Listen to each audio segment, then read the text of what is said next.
This channel does not promote any violent, harmful, or illegal activities. All content provided by this channel is meant for an educational purpose only.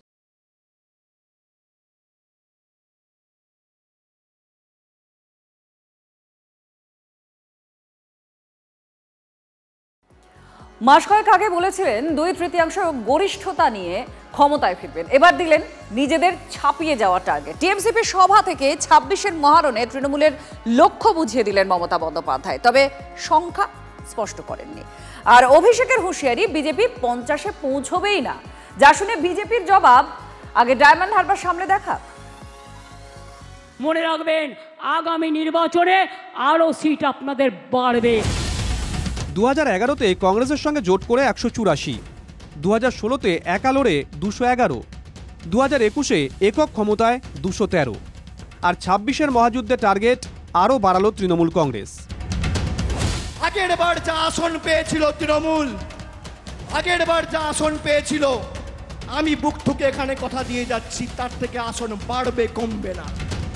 3 দশকে বাম শাসনের বিদায় ঘটনার পর থেকে প্রতিটি ভোটে তৃণমূলের আসন এবং ভোট শতাংশ বেড়েছে। এই প্রেক্ষাপটে দলের ছাত্র সংগঠনের মঞ্চ থেকে মমতা বন্দ্যোপাধ্যায় আরও বড় লক্ষ্যমাত্রা বেঁধে দিলেন। আর এই ইস্যুতেই বাংলার প্রধান বিরোধী দল বিজেপিকেও চ্যালেঞ্জ জানিয়েছেন অভিষেক বন্দ্যোপাধ্যায়। আর এবার তো আমি বলেছি, বিজেপির ক্ষমতা থাকলে 50 পার করে দেখাও, 50। এবার ইলেকশন কমিশন তৈরি, ডায়মন্ড হারবারকে আগে রক্ষা করুক অভিষেক ব্যানার্জি, তারপরে তো বিজেপিকে দেখবে। বিজেপি নেতারা প্রায় তৃণমূলকে বিধে পরিবারতন্ত্রের অভিযোগে শান দেন। এদিন তার জবাব দিতে গিয়ে সরাসরি কেন্দ্রীয় স্বরাষ্ট্রমন্ত্রী অমিত শাহকে নিশানা করেন তৃণমূল নেত্রী। পরিবারতন্ত্র করেন না অমিত বাবু, আপনার ছেলে ইন্টারন্যাশনাল ক্রিকেট বোর্ডের প্রেসিডেন্ট, রাজনীতি করলে তো তার কিছুই নেই। কই, এটা পরিবারতন্ত্র নয়। আমাকে শিখিয়ে লাভ নেই, আমি অনেক প্রধানমন্ত্রী দেখেছি। আমি এবার একটা বইও লিখব, কে কেমন ছিল। রাজনীতিতে যতই তর্জন গর্জন চলুক না কেন, সরকার গড়তে দরকার সংখ্যার জোর। পরিসংখ্যান বলছে 2021-এ বিধানসভা ভোটে তৃণমূল 213টি আসনে জয় পায়, বিজেপি জেতে 77টি আসনে। কিন্তু গত লোকসভা ভোটের নিরিখে 192টি আসনে এগিয়ে রয়েছে তৃণমূল। সেখানে বিজেপির লিড 90 আসনে।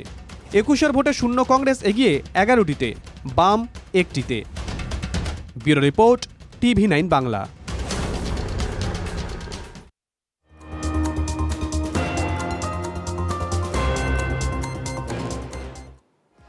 ভোটার লিস্টে শ্বশুর আর শাশুড়ি, বাবা আর মা। বিয়ের পরেও শ্বশুর বাড়িতেই সংসার পেতে বসেছেন বাংলাদেশি যুবক। বসিরহাটের স্বরূপনগরের সারাফুল পঞ্চায়েতের এই ঘটনায় হইচই বেঁধে গিয়েছে। ইউরোপ থেকে ফিরে গত 7 বছর ধরে রাজ্যেই বসবাস করছে এই বাংলাদেশি যুবক। তার বাবা মা বাংলাদেশের সাতক্ষীরার বাসিন্দা। কিভাবে ভুয়ো নথিপত্র বানালেন তিনি? ভারতে বসবাস কিভাবে করছেন এত বছর ধরে এই যুবক? উঠছে সেই প্রশ্ন। আপনাদের জামাই তো? হ্যাঁ। কতদিন আছে এই জামাই এখানে? আমি ঠিক বলতে পারবো না। ও বাড়ি আসছে। আর এমনি ওনার বাড়ি কোথায়, এখানেই কি? না, ও আসুক, আর ওর কাছে শোনা হবে, তারপরে বলছি। এসএসসি মামলায় সুপ্রিম কোর্টের ভর্ৎসনার মুখে পড়ল রাজ্য সরকার আর স্কুল সার্ভিস কমিশন অর্থাৎ এসএসসি। 7 দিনের মধ্যে অযোগ্যদের তালিকা প্রকাশ করতে হবে। তারা পরীক্ষায় যদি বসে তাহলে তার ফলও ভুগতে হবে। রাজ্য আর কমিশনকে এই ভাষাতেই সতর্ক করল দেশের সর্বোচ্চ আদালত। বিষয়টিকে ঘিরে এবার সরগরম বাংলার রাজনীতি। যারা মামলা করে নিয়োগ আটকেছে তারা 2 নম্বরই কটাক্ষ করেছেন মমতা বন্দ্যোপাধ্যায়, আর পাল্টা আক্রমণ করছে বিরোধীরাও। বিধানসভায় সর্বদল বৈঠকের দাবি বিরোধী দলনেতা শুভেন্দু অধিকারীর। অযোগ্যদের জন্য কেন গিয়েছিলেন হাইকোর্টে? কেন প্রকাশ করেননি অযোগ্যদের তালিকা? কোনো বিরোধী দল নয়, রাজ্য সরকার ও স্কুল সার্ভিস কমিশনকে এই প্রশ্নের মুখেই দাঁড় করালো সুপ্রিম কোর্ট। বিচারপতি সঞ্জয় কুমার এবং বিচারপতি সতীশ চন্দ্রের বেঞ্চের নির্দেশ, অযোগ্যরা পরীক্ষায় বসলে ফল ভুগতে হবে। 7 দিনের মধ্যে অযোগ্যদের তালিকা প্রকাশ করুন। একটা কনফিউশন হচ্ছে কে টেন্টেড, কে আনটেন্টেড, কে কনটেন্টেড, আনটেন্টেড, কারা আমাদের মতো টেন্টেড, সিবিআর মতো টেন্টেড। সেই নামগুলোকে পাবলিশ করে দিতে হবে 7 দিনের মধ্যে এসএসসির ওয়েবসাইটে, সেন্ট্রাল স্কুল সার্ভিস কমিশন। কারণ টেন্টেড টিচাররা কেউ পরীক্ষায় বসতে পারবে না। রাজ্য সরকার ও কমিশনকে অযোগ্যদের রক্ষাকর্তা? কার্যত এই প্রশ্নেই মান্যতা দিয়ে সর্বোচ্চ আদালতের পর্যবেক্ষণ, অযোগ্যদের নিয়োগের নেপথ্যে ছিল কমিশন ও রাজ্য সরকার, যারা বহু মানুষের জীবন নষ্ট করেছে। এই মর্মেই সুপ্রিম কোর্টের কড়া বার্তা, নতুন নিয়োগ প্রক্রিয়ার উপরে প্রতি মুহূর্তে সতর্ক নজর রেখেছে আদালত। কোনো গলদ হলে সঙ্গে সঙ্গে হস্তক্ষেপ করা হবে। কিসের ইন্টারেস্ট রয়েছে? এই টেন্টেড ক্যান্ডিডেটদের পরীক্ষায় বসানোর চেষ্টা করা হচ্ছে। আসলে এদের কাছ থেকে ঘুর পথে তো টাকা নিয়েছেন শাসক দলের নেতা নেত্রীরা, সেই জন্য এদের লিস্টও প্রকাশ করব না এবং এদের কাছ থেকে টাকা ফেরতও নেব না। আদালতের নির্দেশ রয়েছে, লিস্টও প্রকাশ করতে হবে এবং এই টাকা ফেরতও নিতে হবে। প্রায় 26,000 চাকরি বাতিলের পরে আদালতের নির্দেশেই নতুন করে পরীক্ষা নেওয়ার প্রস্তুতি চলছে। কিন্তু যোগ্য অযোগ্যদের টানাপোড়েনের জেরে আগামী 7ই সেপ্টেম্বর পরীক্ষা স্থগিতের আর্জি জানিয়ে মামলা করেন কয়েকজন। সুপ্রিম কোর্ট এদিন স্পষ্ট করে দিয়েছে, সূচি মেনে আগামী 7ই সেপ্টেম্বর এবং 14ই সেপ্টেম্বর পরীক্ষা হবে। মাননীয় মুখ্যমন্ত্রী মহোদয়া, আপনি কেন জেদাজেদি করছেন? আমাদের সাথে স্বাস্থ্যকর আলোচনায় বসুন। এই পরীক্ষা 3 মাস পেছন, আগামী 2রা নভেম্বর এবং 9ই নভেম্বর নিন, তাতে রাজ্য সরকারের মুখ উজ্জ্বল হবে। অন্যথায় আমরা আন্দোলনের জন্য প্রস্তুত।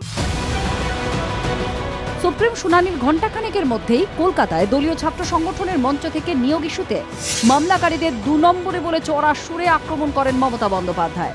যারা কোর্টে কেস করে তারা একসঙ্গে কেস করে আবার এসে আমাদের নামে নিন্দা করে, এরা 2 নম্বরই। তোমরা পলিটিক্যাল ফিল্ডে লড়াই করতে পারো না, আর ব্যাকডোরে লড়াই করে তোমরা নিয়োগ আটকে রাখো, তোমরা ভর্তি আটকে রাখো, তোমরা উন্নয়ন আটকে রাখো। যদি অযোগ্য তালিকা প্রকাশিত হয়, বাকি যে যোগ্য আছে তারা কেন 10 বছর পরে আবার নতুন করে কম্পিটিশনে পরীক্ষাতে বসবে? প্রয়োজনে বিধানসভায় যোগ্য তালিকা রেখে সর্বদলীয় সিদ্ধান্ত নিয়ে রাজ্য সরকারের পক্ষ থেকে পুনরায় যোগ্য তালিকা নিয়ে সুপ্রিম কোর্ট বা অন্য সাংবিধানিক বডির কাছে তারা যেতেই পারেন। এই ইস্যুতে চড়া সুরে তৃণমূলকে নিশানা করেছে বাম কংগ্রেসও। ওরা এখনো সততার সঙ্গে সেই লিস্টটা পাবলিশ করবে না। ওরা জানেন এই যাদের থেকে টাকা নিয়েছেন তাদের নাম যদি বেরিয়ে যায় তখন তো ওদের পক্ষে আরো বিপদ। সবকটাকে জেলে ভরো, এসএসসি কে জেলে ভরো। বাংলার মুখ্যমন্ত্রী চোরদেরকে বাঁচানোর জন্য তথ্য প্রকাশ করছে না। বাংলার মুখ্যমন্ত্রী আপনি চোরের সাকরেদ হয়েছেন। 7 দিন সময়, তার মধ্যে কি অযোগ্যদের তালিকা প্রকাশ করবে কমিশন? আর যদি করে তাহলে তারা এতদিন কেন তা করেনি? এই প্রশ্নের মুখে পড়তে হবে তাদের। উভয় সংকট, রাজ্য সরকার ও স্কুল সার্ভিস কমিশন। জ্যোতির্ময় কর্মকারের রিপোর্ট, TV9 বাংলা। শিরদাঁড়া শক্তি বুঝিয়েছেন কলকাতা বিশ্ববিদ্যালয়ের ভারপ্রাপ্ত উপাচার্য শান্তা দত্ত। শান্তা দত্ত হওয়ার সুযোগ ছিল বর্ধমান বিশ্ববিদ্যালয়ের উপাচার্যর সামনেও, কিন্তু শঙ্করনাথের মেরুদণ্ড বোধহয় শাসক দলের ঘরে বন্ধক রাখা। টিএমসিপির প্রতিষ্ঠা দিবসে পরীক্ষার দিন নির্ধারিত হলেও শেষ মুহূর্তে জানিয়ে দেওয়া হলো পরীক্ষা বাতিল। সিন্ডিকেটের যে স্বাধীন সত্তাটা সেটা ওই বইয়ের পাতার ভেতর রয়ে গেছে। আর ডিসিরা সবসময়ই সরকারকে খুশি করতে চেষ্টা করছে। এই আবদার করেছিল যে আমাদের আজকে যদি পরীক্ষা না দিতে হয় তাহলে খুব ভালো, সেই জন্য আমরা পোস্টপোন করেছি। প্রথম জনের মাথার উপর ছিল সাঁড়াশি চাপ। মাথা না ঝুঁকিয়ে মেরুদণ্ড সোজা রেখে 28শে অগস্টেই পরীক্ষার ব্যবস্থা করেছেন কলকাতা বিশ্ববিদ্যালয়। সে যতই তৃণমূল ছাত্র পরিষদের প্রতিষ্ঠা দিবস হোক, পরীক্ষার দিন স্থগিত বা পিছিয়ে দেননি। আর দ্বিতীয় জন মানে বর্ধমান বিশ্ববিদ্যালয়ের উপাচার্য কাদের আবদারে যেন গলে গেলেন। তাই 22শে অগস্ট পরীক্ষার দিন ঠিক করেও শেষ মুহূর্তে বাতিল ঘোষণা হলো। তাও লিখিত নয়, বৃহস্পতিবার বাংলা ও কমিউনিটি এনগেজমেন্টের মৌখিক পরীক্ষার কথা ছিল বর্ধমান বিশ্ববিদ্যালয়। একদিনের নোটিশে পরীক্ষা বাতিল বর্ধমান বিশ্ববিদ্যালয় জানিয়ে ইতিমধ্যেই প্রশ্ন উঠতে শুরু করেছে।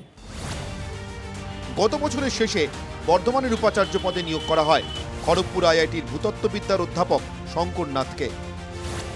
বুধবার বিকেলে আচমকা তাঁর মনে হলো টিএমসিপির অনুষ্ঠানের জন্য 80% পরীক্ষার্থীই নাকি আসতে পারবেন না, তাও পরীক্ষা বাতিল করে।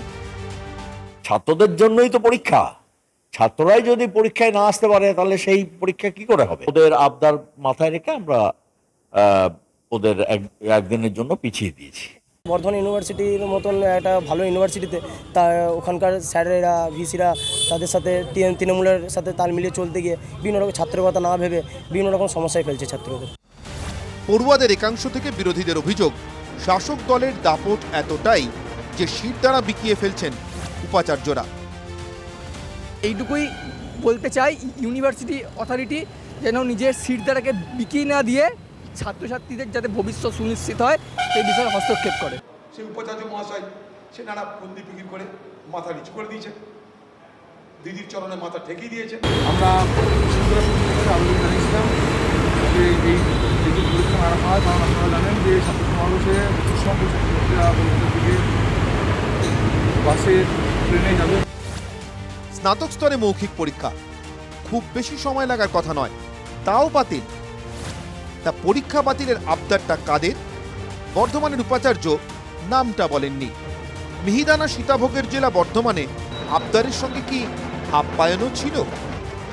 তাতেই কি শিরদাঁড়াটা নরম আর নমনীয় হয়ে গেল? Bureau report, TV9 Bangla.